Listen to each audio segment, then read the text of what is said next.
আসসালামু আলাইকুম রহমতুল্লাহি ওয়া বারাকাতুহু। নাজমুল এগ্রো ফার্মের পক্ষ থেকে সকলকে জানাই স্বাগতম।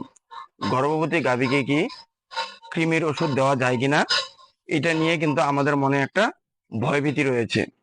আসলে ভয়টা আমাদের কিসের?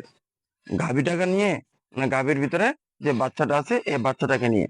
মূলত গাভী গর্ভবতী হওয়ার পর পেটে যে বাচ্চাটা থাকে এটাকে নিয়ে ভয়, যে গর্ভবতী অবস্থায় কলিজা কৃমির ওষুধ দেওয়া যাবে কিনা অথবা পেটের কৃমির ওষুধ দেওয়া যাবে কিনা যদি বাচ্চা নষ্ট হয়ে যায়। তো এটা নিয়ে আজকে আপনাদের সাথে আমি বিস্তারিত আলোচনা করব। প্রথমে আসি ইনজেকশন ফর্মুলায়। যে ওষুধগুলো আমরা দিয়ে থাকি কলিজা কৃমির জন্য, নাইট্রোনেক্স আছে, আইভারমেকটিন গ্রুপের ওষুধ আছে।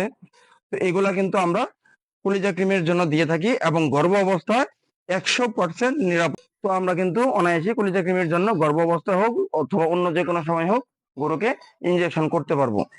এরপরে আছে মুখে খাওয়ানোর যে বড়িগুলো পাওয়া যায় বাজারে, কিন্তু প্রচুর পরিমাণে ক্রিমের ওষুধ রয়েছে মুখে খাওয়ানোর।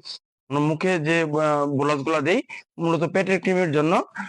এখানে সবগুলো ওষুধই আপনি খাওয়াতে পারবেন, সবগুলো ওষুধই নিরাপদ, কিন্তু শুধুমাত্র অ্যালবেন্ডাজল গ্রুপের যে ওষুধটা রয়েছে, অনেক ডাক্তার বা বিশেষজ্ঞদের মতে তারা এখানে পরামর্শ দিয়েছে অথবা তাদের উক্তি হলো গর্ভবতী হওয়ার 3 মাস এবং শেষের 3 মাসের আগে, গর্ভবতী হওয়ার 3 মাস পরে এবং শেষের 3 মাস আগে আপনি খাওয়াইতে পারবেন। এর আগে বা পরে আপনি কিন্তু গরুকে খাওয়াইতে পারবেন না। শুধুমাত্র এই একটা বড়ির ক্ষেত্রেই দিক নির্দেশনা।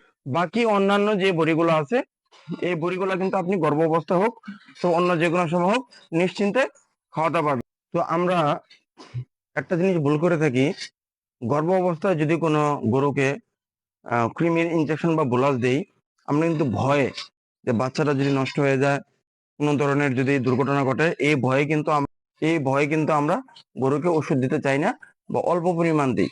এটা আমাদের একটা ভুল ধারণা। কারণ আপনি যদি তার পরিমাণ মতো বডি ওয়েট অনুযায়ী কৃমির ওষুধ না দেন বা কৃমি মুক্ত না করেন তাহলে কোনো কাজেই আসবে না এবং বাছুর জন্মগ্রহণ করবে কৃমি নিয়ে, কৃমি মুক্ত হবে। বারবার বীজ দেওয়ার পর কনসেপ্ট করে না বা বীজ রাখে না।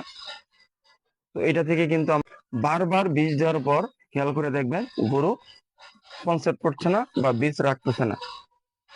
তো এই ক্ষেত্রে আপনি খেয়াল করে দেখবেন একজন অভিজ্ঞ এআই কর্মীটিকে নিয়ে আসলেন, সে এসে পরীক্ষা করলো, সে কিন্তু এসে সবার আগে বলে যে আপনার গরুকে কৃমির ওষুধ দেন বা কতদিন আগে দিয়েছিলেন, যদি দীর্ঘদিন না দিয়ে থাকেন আগে কৃমির ওষুধ দেন, তারপরে আমি এটাকে এআই করব।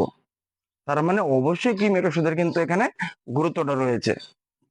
এবং আমার ব্যক্তিগত পরামর্শ থাকবে, অ্যালবেন্ডাজল গ্রুপের ওষুধ ছাড়া আপনারা যে কোনো সময় নিশ্চিন্তে গরুকে কৃমির ওষুধ দিতে পারবেন গর্ভ অবস্থায়।